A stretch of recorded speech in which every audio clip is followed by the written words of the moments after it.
Hi folks, with Tacitus Today, your pushback channel, and thank you for joining this audio radio live stream.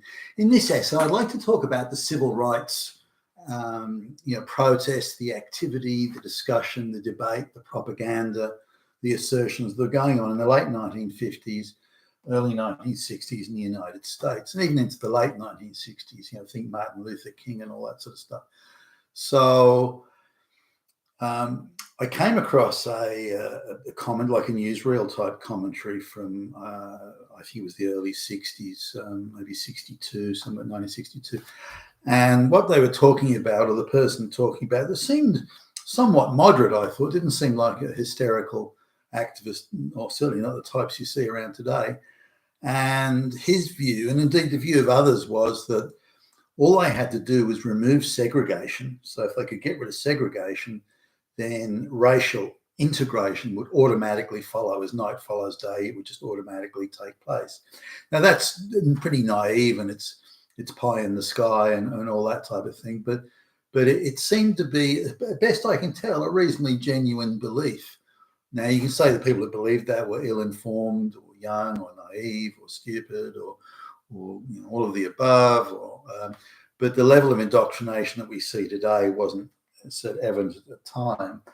Not that there weren't Soviet communist agitators and stirrers and propagandists all around. There were, the people like Betty Friedan and Shulamith Firestone, and all the feminist type activists, and particularly Jewish ones, were very prominent in the feminist, gender hustling and race hustling space.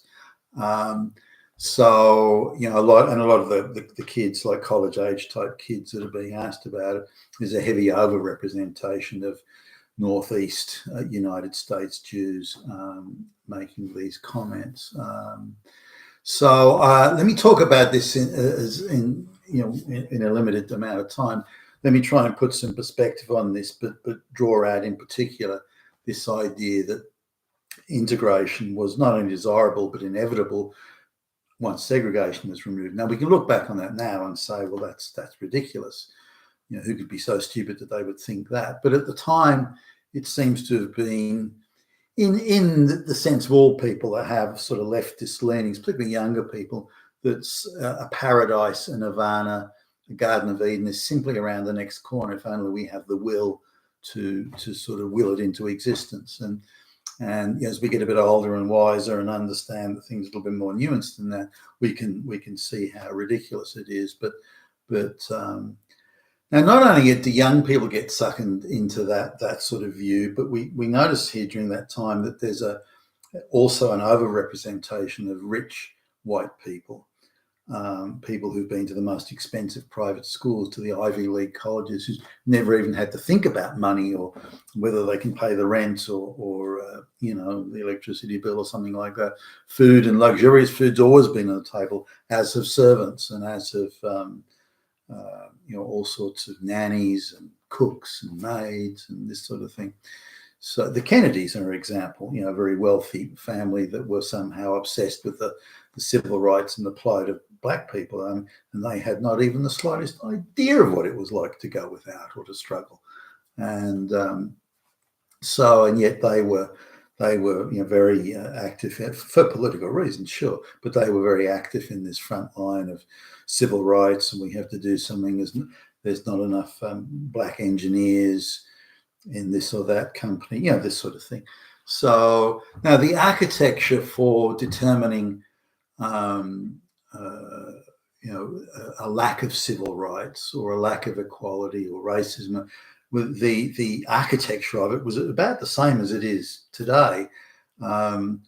Okay, well, we've got 100 engineers, 99 of them are white and only one black. Whoa, fuck racism, fascism, Hitler.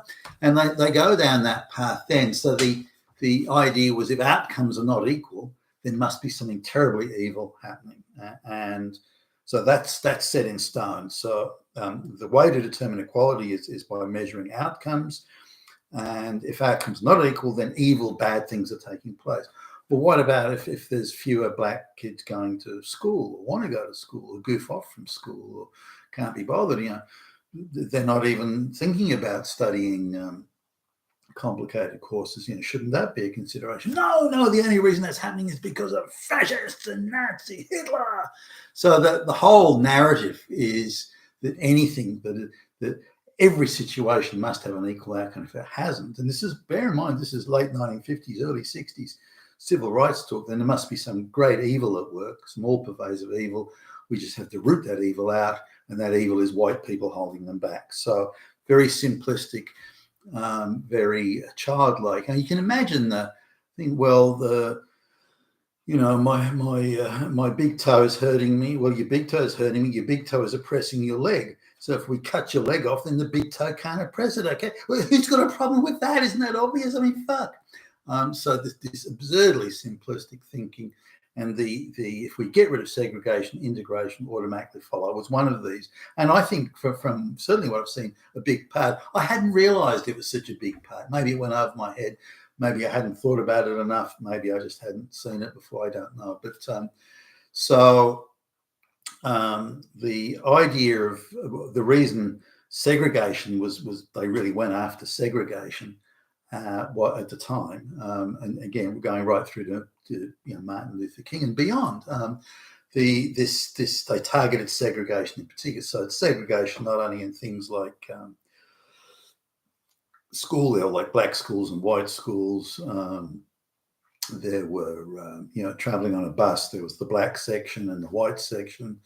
In waiting rooms for, say, trains or again buses, there was the black waiting room, the white waiting room. There was black water fountains for drinking and white water fountains, and there was all sorts of segregated. Certain shops wouldn't serve black customers.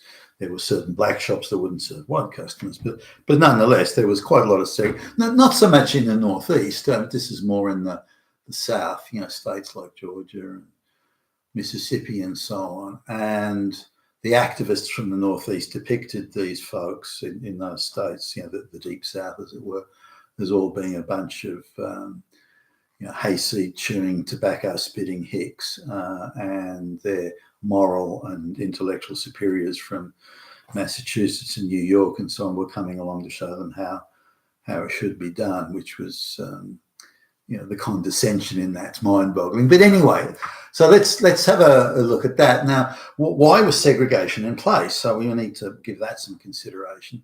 Now, remember, segregation was treated as purely racial. They're only segregating because of colour of skin. Nothing. That is the only reason for segregation. Is it because blacks behave differently? No. It's colour of skin only. Now, that's not true. It wasn't for that. And if you listen to the people who were talking at the time, this is in the South, and I'm not sure the newsreels were necessarily picking or selecting the brightest people to comment here, but nonetheless, there's a woman's talking about how, say, in the water drinking fountains, should segregation be removed? The woman's, this is a white woman, saying, well, no. And the reason that segregation should stay, in her view at least, was, have you seen the mess that black people make in their own waiting rooms and their own areas, and their own, the waiting room for the bus or the train? And have you seen the mess they make? We don't want that mess in our rooms. Have you seen how the blacks put their whole mouth over the water drinking fountain and spit on it and slobber all over it? We don't want that. Why can't they drink differently? So every point they were making was to do with behaviour. And how, when I walk down the street past a black neighbourhood, they catcall me, call out names and make lewd suggestions. Now, I've seen that personally, going through places like Philadelphia and so on, how the black young men and boys call out, making very lewd suggestions, by the way, to black girls or other girls generally, but particularly black girls going by. Not that they don't trade insults equally, they do. And it's kind of good humoured in its own way. I think it's rather vulgar to do that out in the street in public, but that's only me. So this idea of blacks behaving differently was cited all the time as the reason why segregation should stay. Now, whether or not you say, well, segregation, because if you say segregation is just because of colour of skin, then automatically those who want segregation are cast as evil or of dubious intent. if you say it's because of behavioural difference, and then it changes the complexion of the discussion. That's now different. You know, why do you put people in prison? Because they're behaving different, not behaving as they should. They're I don't know, committing armed robbery or murder or something. You know, and so these are now coming to then the issue of voting came up, that whites are deliberately suppressing the black vote, something they still wax lyrical about today, incidentally, which seems odd to me.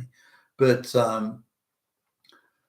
to register to vote, you had to be able to fill out a form and understand what was written on it. So you had to be literate. Now, a lot of blacks were minimally literate during the time. In fact, even still today. Not because they were being denied or refused school. They just goofed off and wouldn't attend school. Same as it is today. They were disruptive in class. Same as it is today.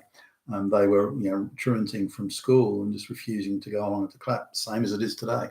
So this idea was that if blacks are not literate and are not going to Ivy League colleges, it must be because of racism, must be because of evilness. And the people doing the evil, who else is around, was only must got to be the white people that are doing it. Now, so when the black were registered, assuming they were doing this, registered to vote, they were getting the literacy test. They couldn't pass it, they flunked it, so they weren't registered to vote. Now, a lot of activists, primarily Jewish, a lot of them homosexual too, and lesbian, by the way, came from the Northeast to help the blacks register to vote. So they were already agitating and stirring up trouble, which they then blamed on the Southern whites for not responding positively to the agitation from people from out of state.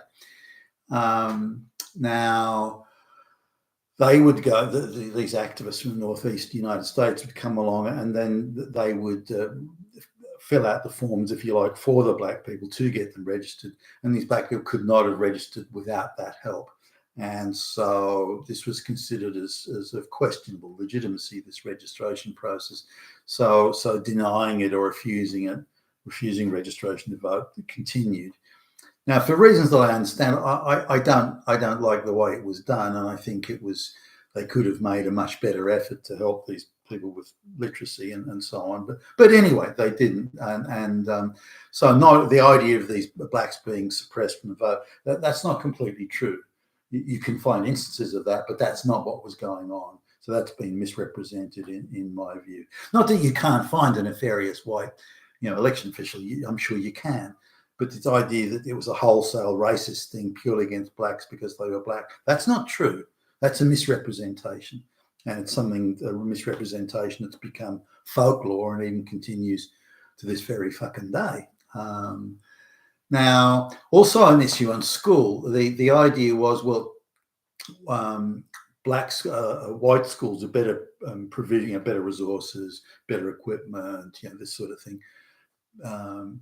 And better teachers, and they're in nicer neighbourhoods, they're cleaner, they're tidier, they've got nicer furniture than the black schools do.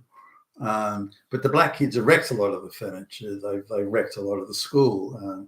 The trash and the rubbish is everywhere, and so on and so forth. The maintenance people aren't watering the lawns and so on. It goes on. So it's, the white kids have got better facilities. So why, if we want to remove segregation, because there's segregation in education, if we want to remove segregation, what we need to do is take black kids and put them in the white school. That'll fix everything. And of course, that created as many dramas as it might have attended to solve. It was very provocative, and I think it was seeking and trying to foment confrontation, just so they could make a civil rights drama out of it. But they took. Now, I had to listen to some of the students that were talking about. This is the students that were they're on newsreels now. Where this whole, when I was a kid, I went to that school. Now, I think it was like 10 of them or whatever. A couple of them, maybe 3, sounded like they probably were reasonably bright and could have gone on to do better things, maybe gone on to college, something like that. The others, not so much, and a few of them sounded utterly moronic. So, I mean, did they pick the brightest black kids to go there? Was that the best they could pick? So, in my way of thinking, if they really wanted it to work, and I'm not sure they did, I think they wanted confrontation, they really wanted to work, they could have gone through all the black schools, done an exam, found out, discovered the bright black kids. There must have been some, for goodness sakes, and then put them in, maybe had a special class where it was then optional for white kids to participate if they wanted. They could have done things to make it work, but they didn't. And I think they deliberately fucked it up just because they wanted the dramatic confrontation side of it. But coming back again to this idea of integration. So if we remove segregation, we put black kids in schools, we have the same waiting rooms, we have this, we have that, we do, shops have got to serve anybody and so on. Now, is that a good, like the black boys just hang out in the store shop all day. They don't really buy much. Maybe they buy nothing. They sort of hang out. So the proprietor has to ask them to leave. He's a racist. So again, something that's even happening today. So did that work? Did it improve anything? Did anything get better as a consequence? I don't know. Because of the black people that wanted to behave like white people do, wanted to turn up for school every day, wanted to get a job and turn up for that every day. They did okay anyway. They were already doing okay, those people, and those people were registered to vote. So this idea again is racism just doesn't come across. It becomes that segregation was because of behavioural differences. And so to make segregation go away and to make integration work, they had to make sure, or had to ensure, put more effort into making, getting everyone to behave in the same way, more or less. And if they did that, then it could have worked. But they didn't do that, and it still failed. Even to this day, it's failed. You've been with Tacitus today with your Pushback channel, and thank you for listening.